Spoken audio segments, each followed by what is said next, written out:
Śrīmad-Bhāgavatam in story form, told by Purnapragna, adapted from Śrīmad-Bhāgavatam of His Divine Grace, A.C. Bhaktivedanta Swami Prabhupada, founder Acharya of the International Society for Krishna Consciousness. Fourth chapter, the punishment of Aswathama. Parikshit saved within Uttara's womb. Canto 1. After the Pandava and Kaurava warriors had been killed at Kurukshetra, thus attaining their deserved destinations, and after Duryodhana had fallen to the ground, his thighs broken by Bhima's club, the son of Drona, Aswathama, beheaded Draupadi's 5 sons while they were sleeping. Aswathama presented the severed heads as a prize to Duryodhana, foolishly thinking that he would be very pleased. The son of Dhritarashtra greatly disapproved of the heinous act, however. When Draupadi heard of how her sons had been murdered, she cried aloud in great distress. To pacify his beloved wife, Arjuna declared, "When I present Aswathama's head to you after severing it with arrows released from my Gandiva bow, I will wipe away the tears from your eyes. Then, after the cremation of your sons' bodies, when you have a bath while standing upon Aswathama's head, you will surely become relieved of your grief." After comforting Draupadi with such heroic statements, Arjuna put on his armor and mounted his chariot, which was fully armed with weapons. Lord Krishna took up the reins for his intimate friend, and thus they set out after the Brahmana's son. When Aswathama saw Arjuna coming from a great distance, he urged his horses on, so that his chariot raced at great speed. After some time, however, Aswathama's horses became exhausted, and so he considered that there was no alternative for protection than to employ his ultimate weapon, the Brahmastra. After touching water for purification, Aswathama concentrated upon chanting the mantras for releasing that supremely powerful weapon, although he did not know how to retract it. Thereafter, a glaring light was seen to spread in all directions. When it became very intense, Arjuna fearfully said, "O my Lord, you are the Supreme Personality of Godhead, and thus you alone are competent to instill fearlessness in the hearts of your devotees. How is it that this dangerous effulgence is engulfing all directions?" Lord Krishna replied, "This fierce glare is due to Aswathama's having released the Brahmastra due to fear of imminent death. Only another Brahmastra can counteract this intense heat, and so you must subdue it by releasing your own weapon." Arjuna first touched water for purification, and then, after circumambulating Lord Krishna, he released his Brahmastra. When the energy of the two weapons combined, a great circle of fire covered all of outer space, scorching everyone within the 3 worlds with its heat.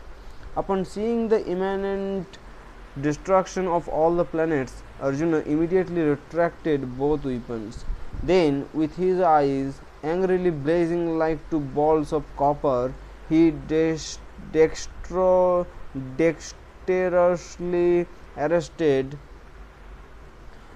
the son of Drona and bound him with ropes, just like an animal. As Arjuna proceeded to take his captive back to the Pandava camp, Lord Krishna said, "You should not show mercy by releasing this Brahmabandhu that has killed innocent boys in their sleep. Such killing on his part was against the codes of warfare, and thus such a cruel and wretched person deserves to be slain. To kill Aswathama will be for his own good, because if he goes unpunished, he will have to suffer in hell for his sins. Remember your promise to Draupadi and kill this murderer of your family members immediately. Although Krishna was testing him in this way, Arjuna did not want to kill Aswathama. When he reached the camp, Arjuna brought Aswathama before Draupadi, who was still lamenting for the loss of her sons. When Draupadi saw Drona's son before her, bound up with ropes, as a good hearted woman endowed with faultless behavior, she offered him the respect that is given to Brahmanas. Indeed, she could not bear to see the son of her husband's preceptor bound up like an animal. Draupadi thus pleaded with Arjuna, "Release him, for since he is a Brahmana, he is to be considered our spiritual master." Kripi did not enter her husband's funeral pyre because of possessing a son. I do not want to see her continually crying like me. If a Kshatriya offends and enrages the Brahmanas, that anger will burn up his entire royal family. Yudhishthira fully supported Draupadi's statements, and then Nakula, Sahadeva, Satyaki, Lord Krishna, Arjuna, the ladies, and all other present unanimously agreed with the king. Bhima vehemently disagreed, however, and recommended that Aswathama be immediately killed. While Bhima prepared to strike Aswathama and Draupadi endeavored to restrain him, Lord Krishna, although two armed, suddenly manifested another two arms while intervening. While gazing at Arjuna's perplexed face, Lord Krishna smilingly declared, "A Brahmabandhu should not be physically harmed, but if he becomes an aggressor, he must be killed. My dear Arjuna, you must fulfill your promise to Draupadi and at the same time abide by these rulings of Shastra. In addition, you should act in such a way that both Bhima and I become satisfied." Although Krishna spoke equivocally, Arjuna could understand his intention, and so, with his sword, he severed both the hair and jewel from Aswathama's head. The son of Drona had already lost his luster due to his infamous act, and now, with the loss of his jewel, his strength became greatly diminished. Aswathama was then untied and driven out from the Pandava camp, which for such a great hero was a humiliation worse than death. Thereafter, the Pandavas and Kurus went to the banks of the Ganga to offer water to the departed souls of their relatives. After doing this, they sat down by the riverside, overwhelmed with grief. At that time, Lord Krishna and the great rishis tried to pacify those aggrieved persons by delivering to them spiritual instructions. After some time, Lord Krishna had Maharaj Yudhishthira perform 3 Aswamedha Yagyas, horse sacrifices. Then finally, the Lord prepared to depart for Dwarka, along with the other Yadavas. After having been worshipped by the great Brahmanas headed by Srila Vyasadeva, just as Lord Krishna seated himself upon his chariot, however, Uttara came rushing toward him, while fearfully crying out, "O Lord of Lords, please protect me. A fiery arrow is rapidly approaching. If you so desire, I do not mind if I am burned, but please do not allow my embryo to be destroyed." Lord Krishna could understand that Aswathama had released his Brahmastra to kill the Pandavas' last remaining descendant. Although the Pandavas had picked up their weapons, Krishna knew that they did not have time to counteract Aswathama's Brahmastra. Therefore, even though he had promised not to take up weapons, Lord Krishna immediately invoked his Sudarshana Chakra, preferring his reputation as Bhaktavatsala to that of a moralist who never breaks his solemn vow.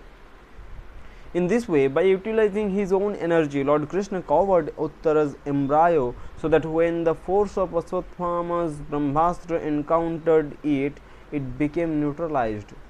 Thereafter, as Krishna once again prepared to depart for Dwarka, Kunti Devi approached him along with her 5 sons and offered her very beautiful prayers. Kunti Devi said, "My dear Krishna, I offer my obeisances unto you because you are the original personality, beyond the influence of the material qualities.